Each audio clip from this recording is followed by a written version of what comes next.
অনেকে স্বামীকে ভাই বলে ফেলে, এতে কি গুনাহ হবে? অন্ধকারে নামাজ পড়া যায় কিনা? মাথা আঁচড়ানোর পর যে চুল ওঠে তা কি করব?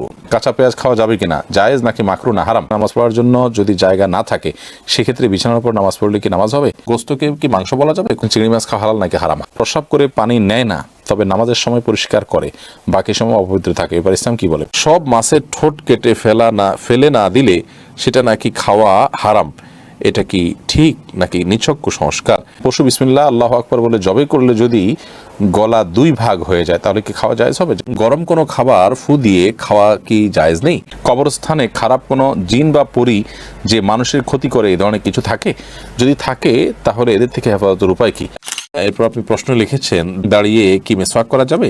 এক লোক বলেছিল দাঁড়িয়ে মেসওয়াক করা নাকি বিদআত, সঠিক আমলটি জানাবেন। না, এরকম কোনো কথা না যে দাঁড়িয়ে মেসওয়াক করাটা বিদআত। মেসওয়াক এমন একটা আমল, এটা দাঁড়িয়ে বসে যে সব অবস্থায় করা যাবে, দাঁড়িয়ে মেসওয়াক করাতে কোনো অসুবিধা নেই। ইব্রাহিম আহমেদ লিখেছেন, গোস্তকে কি মাংস বলা যাবে? কোনো অসুবিধা নেই। এটা নিয়ে অনেকে বলেন না মায়ের অংশ, এই ব্যাখ্যার কোনো গ্রহণযোগ্য ভিত্তি আছে বলে আমার জানা নেই। আর হলেও আমাদের সমাজে সেটি প্রতিষ্ঠিত হয়ে গেছে গোস্তর অর্থে, অর্থে কেউ বলেও না, বিধায় এটা বলাতে কোনো অসুবিধা নেই। মাহের আফরোজা মারিয়া আপনি লিখেছেন, সব মাছের ঠোঁট কেটে ফেলে না দিলে সেটা নাকি খাওয়া হারাম, এটা কি ঠিক নাকি নিছক কুসংস্কার? না, এটা নিছক কুসংস্কার বোন। মাছের ঠোঁট খাওয়া হারাম নয়, কেউ চাইলে মাছের ঠোঁট খেতে পারেন। সব মাছের ঠোঁট কেটে ফেলতে হবে এরকম যদি হয় তাহলে তো কাসকি মাছ খাওয়া যাবে না, কারণ এটা ঠোঁট তো আপনি কাটার জন্য খুঁজেই পাবেন না। তো যাই হোক, এটা নিছক কুসংস্কার, এর কোনো ভিত্তি নেই শরীয়তে। মাছের ঠোঁট সহ মাছের পুরো শরীরের যে কোনো অংশই আপনি খেতে পারেন, বিশেষ করে যখন গুঁড়ো মাছ হবে। ময়লা অংশটা নাপাক যেটা মল সেটা ফেলে দিবেন, আর বাকি পুরো মাছই আপনি খেতে পারবেন। তানজিলা সুলতান আপনি লিখেছেন, আকিকা দেওয়া কি বাধ্যতামূলক? আকিকার বিধান কি ওয়াজিব নাকি সুন্নাহ? এটা নিয়ে ইখতিলাফ আছে, তবে বিশুদ্ধ মত অনুযায়ী আকিকা দেওয়া সুন্নাহ, এটা ওয়াজিব নয়। সাধ্য থাকলে দিবেন, কেউ না দিলে এর জন্য গুনাহগার হবেন না। মোহাম্মদ আক্তার লিখেছেন, আমি কি বোরকা না পরে শুধু মুখ ঢেকে বাসায় নন মাহরাম আত্মীয় স্বজনের সাথে দেখা করতে বা কথা বলতে পারবো? যদি মুখ ঢাকের, বোরকা পরা ছাড়া আপনি যে কোনোভাবে সৌন্দর্য ঢাকলেই হবে। এরপর আপনি নরমাহারাম আত্মীয় স্বজনের সাথে যদি দেখা করার প্রয়োজন হয় করতে পারেন, তবে কাপড় চোপড় যেন এমন আকর্ষণীয় না হয় যে তাদের দৃষ্টিকে আকর্ষণ করে। আর কথা তো আপনি বলতে পারেন, পর্দার আড়াল থেকে আপনি কথা বলতে পারেন এবং নিজের সৌন্দর্যকে ঢেকে কথা বলতে পারেন। কথার মধ্যে কোমলতা সৃষ্টি করবেন না, কৃত্রিমতা সৃষ্টি করবেন না, স্বাভাবিক কথা বলবেন। আল্লাহ বলছেন কুলনা কাওলাম মারুফা, সে আয়াতের আলোকে আপনি কথা বলতে পারেন, স্বাভাবিক কথা। প্রশ্ন আপনি লিখেছেন, অনেক সময় নামাজের সিজদায় কয়টা দিয়েছি, দুইটা না একটা মনে থাকে না, তাহলে করণীয় কি? যে সালাতের সিজদা কয়টা দিয়েছেন, যদি আপনি নিশ্চিত মনে হয় যে কম দিয়েছেন তাহলে আরেকটা দিবেন, আর যদি কয়টা দিয়েছেন সন্দেহ হয় তাহলে বেশিরভাগ যেটা মনে হয় সেটা করবেন, পরে সিজদা সাউদিয়া নেবেন। আর যদি আপনার 50-50 থাকে যে একটা দিয়েছি দুইটা দিয়েছি, কোনোটাই প্রতি মন প্রবলভাবে টানে না, তাহলে সেক্ষেত্রে আপনি একটা দিয়েছেন অর্থাৎ কমটা ধরে আপনি আরেকটা দিয়ে তারপর সিজদা সাউদিয়া নামাজ শেষ করবেন। নুরুল ইসলাম আইডি থেকে আপনি লিখেছেন, আমার দাড়ি ঘন হওয়ার কারণে আমি পানি 3 বারের বেশি সময় ব্যবহার করি, তাতে কি কোনো সমস্যা হবে? 3 বারই যথেষ্ট হবে। আপনি একবার নিয়ে যখন খুব ভালো করে ডলবেন, এরপর দ্বিতীয়বার ডলবেন এবং তৃতীয়বার ডলবেন, ইনশাআল্লাহ বিদিনিল্লাহ। এভাবে 3 বার ডলার মাধ্যমে আশা করছি যে যথেষ্ট হয়ে যাবে ইনশাআল্লাহ বিদিনিল্লাহ। আমি শাহিন আপনি লিখেছেন, পশু বিসমিল্লাহ আল্লাহু আকবার বলে জবে করলে যদি গলা 2 ভাগ হয়ে যায় তাহলে কি খাওয়া জায়েজ হবে? জায়েজ হবে, কোনো অসুবিধা না। আমাদের অনেকে মনে করেন যে 2 ভাগ হলে খাওয়া জায়েজ না, এরকম সঠিক নয়। তবে হ্যাঁ, ইচ্ছাকৃতভাবে 2 ভাগ করা জায়েজ নয় এবং সুন্নাহ নয়। এসে তালুকদার আপনি লিখেছেন, গ্রামের অধিকাংশ মা বোন রান্নার কাজে গরুর গোবর দিয়ে তৈরি জ্বালানি ব্যবহার করে থাকে, এটা কতটুকু সঙ্গত? কোনো অসুবিধা নেই, গরুর গোবর তো আগুনে পুড়িয়ে ভস্ম করে ফেলা হচ্ছে, খাবারের মধ্যে তার ঢুকছে না, কোনো অসুবিধা নেই। ফারিয়া বেগম আপনি লিখেছেন, গরম কোনো খাবার ফু দিয়ে খাওয়া কি জায়েজ নেই? যেমন চা বা গরম কোনো তরকারি ভাত ফু দিয়ে খাওয়া, এটা কতটুকু সঠিক? গরম কোনো কিছু এটা আপনার ফু দেওয়া হাদিসে নিষেধ আছে, এবং আলহামদুলিল্লাহ নবী করিম সাল্লাল্লাহু আলাইহি সাল্লামের অনেক আদেশ নিষেধের ব্যাপারে পরবর্তীতে সায়েন্স প্রমাণ করেছে যে সেগুলো যথার্থ এবং বিজ্ঞানসম্মত, এবং সেগুলো মানার মধ্যেই আমাদের কল্যাণ নিহিত আছে। তো বিজ্ঞানে সেটা প্রমাণ হোক বা না হোক, নবী করিম সাল্লাল্লাহু আলাইহি সাল্লামের নির্দেশনা সেটি ওহীর মাধ্যমে আসছে। বিজ্ঞান তো মানুষের গবেষণা মাত্র, এটা নবী করিম সাল্লাল্লাহু আলাইহি সাল্লামের নির্দেশনাকে সার্টিফাইড করতে পারে না। আমি শুধুমাত্র বোঝার সুবিধার জন্য বললাম। যাই হোক, তো গরম খাবারে ফু দিয়ে বা কোনো খাবারে ফু দিয়ে সেটাকে ঠান্ডা করা তারপরে খাওয়া, এটা জায়েজ না, এটা নিষেধ আছে হাদিসে। এটা স্বাস্থ্যের জন্য ক্ষতিকর, আমাদের শ্বাস প্রশ্বাস এর সাথে এর অনেক সম্পর্ক আছে এবং এর ফলে অনেকভাবে আমরা ক্ষতিগ্রস্ত হতে পারি। তো এই জন্য ফু দেওয়া নিষেধ।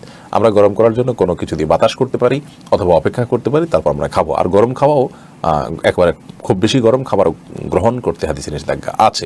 চা তরকারি বা ভাত যেটাই হোক এটাতে ফু দেবো না, আমরা হয় অপেক্ষা করবো আর নাহলে অন্য কিছু দিয়ে বাতাস করবো। জান্নাতুল ফেরদাউসী লিখেছেন, প্রস্রাব করে পানি নেয় না, তবে নামাজের সময় পরিষ্কার করে, বাকি সময় অপবিত্র থাকে। এবার ইসলাম কি বলে? প্রস্রাব করে যদি পানি না নেয় আর পেশাবের নাপাকি যদি কাপড়ে লাগে এবং বারবার করতে করতে অনেক অংশে লেগে গেছে, তাহলে সেক্ষেত্রে সে পোশাক পরিবর্তন করে নামাজ পড়তে হবে। আর পানি নিয়ে নেওয়া উচিত। যদি পানি দিয়ে ধুয়ে পরিষ্কার করা হয় তাহলে সেক্ষেত্রে তার নামাজ হবে। শুধু নামাজের সময় ধুলো, বাকি সময় ধুলো না, তাতে তো তার একটা পাক থাকলো না। মেঘকন্যা লিখেছেন, নামাজ পড়ার জন্য যদি জায়গা না থাকে সেক্ষেত্রে বিছানার উপর নামাজ পড়লে কি নামাজ হবে? জায়গা না থাকলে বিছানার উপর নামাজ পড়বেন, কোনো অসুবিধা নেই। যদি একেবারে চেহারা ফুল ডেবে না যায়, মোটামুটি হার্ট থাকে যে আপনি স্থির থাকে, তাহলে সেক্ষেত্রে পাক থাকলে নামাজ পড়তে পারে। সুরবিন আইডি থেকে লিখেছেন, কবরস্থানে খারাপ কোনো জিন বা পরী যে মানুষের ক্ষতি করে এই ধরনের কিছু থাকে? যদি থাকে তাহলে এদের থেকে হেফাজতের উপায় কি? কবরস্থান বলে কোনো কথা নয়, যেখানে নির্জন জায়গা, লোকজনের খুব একটা যাতায়াত নেই, এরকম জায়গায় দুষ্ট জিনের প্রভাব বেশি থাকে। সেটা কবরস্থান হতে পারে, সেটা কোনো আপনার কি বলে বন জঙ্গল হতে পারে, সেটা কোনো পরিত্যক্ত ঘর বাড়ি হতে পারে, সেটা অন্য যে কোনো কিছু হতে পারে। যথাসম্ভব এগুলোতে যদি গমন করেন, নিজের কাজ সেরে খুব দ্রুত সেরে আসবেন এবং দোয়া ইস্তেগফার এগুলো পড়তে থাকবেন। দুষ্ট জিন এর উপদ্রব থেকে বাঁচার জন্য 15টি আমল, এবং দুষ্ট জিন এবং শয়তান থেকে বাঁচার জন্য 15টি আমল, এই বিষয়ে একটা ভিডিও আমাদের আছে, সেটা দেখে নিতে পারেন বিস্তারিত। তামিম আহমেদ আপনি লিখেছেন, চিংড়ি মাছ খাওয়া হালাল নাকি হারাম? হালাল, এটা হারাম হওয়ার কোনো কারণ নেই। আকরাম সর্দার আপনি লিখেছেন, কাঁচা পেঁয়াজ খাওয়া যাবে কিনা, জায়েজ নাকি মাকরু না হারাম? কাঁচা পেঁয়াজ খাওয়া জায়েজ, তবে মসজিদে যাওয়ার আগে কাঁচা পেঁয়াজ খেয়ে যাওয়া এটা মাকরু, কারণ তখন সেই দুর্গন্ধে ফেরেশতাদের কষ্ট হয়, মানুষের কষ্ট হয়। নাজমা আক্তার আপনি লিখেছেন, মাথা আঁচড়ানোর পর যে চুল ওঠে তা কি করব? মানুষের মাথা আঁচড়ানোর পর যে চুল উঠে অথবা নখ কাটা পরে যে নখ থাকে, এগুলো কি সম্মানজনক কোনো জায়গায় রাখা উচিত। সেটা মাটির নিচে দাফন হতে পারে, কবরে দাফন হতে পারে, মাটির নিচে চাপা দেয়, একটা রেখে মাটির উপর চাক দিয়ে দিলেন, থাকতে মাটির নিচে সেটা মাটির সাথে মিশে গেল, এটা উত্তম। আর অসম্মানজনক কোনো জায়গায় নাপাকের মধ্যে ফেলাটা অনুত্তম, মাকরুহ। যদি কেউ ফেলেন বড় কোনো গুনাহ হবে না, কিন্তু এরকম করাটা অনুচিত এবং ভালো কাজ না। উচিত হলো মানুষের শরীরের কে আল্লাহ তাআলা মানুষকে সম্মান দিয়েছেন, সেজন্য মানুষের শরীরের প্রত্যেকটা অংশ যাতে সম্মানিত থাকে, অসম্মানিত না হয়, সেদিকটা খেয়াল করা। রিফাত হাসান লিখেছেন, অন্ধকারে নামাজ পড়া যায় কিনা? অন্ধকারে নামাজ পড়া যায়, কিন্তু স্বাভাবিক অবস্থাতে যেখানে রুকু সিজদার জায়গা দেখা যায় না, এরকম জায়গায় নামাজ পড়াটাকে অনেক উলামা ইকরাম মাকরুহ বলেছেন।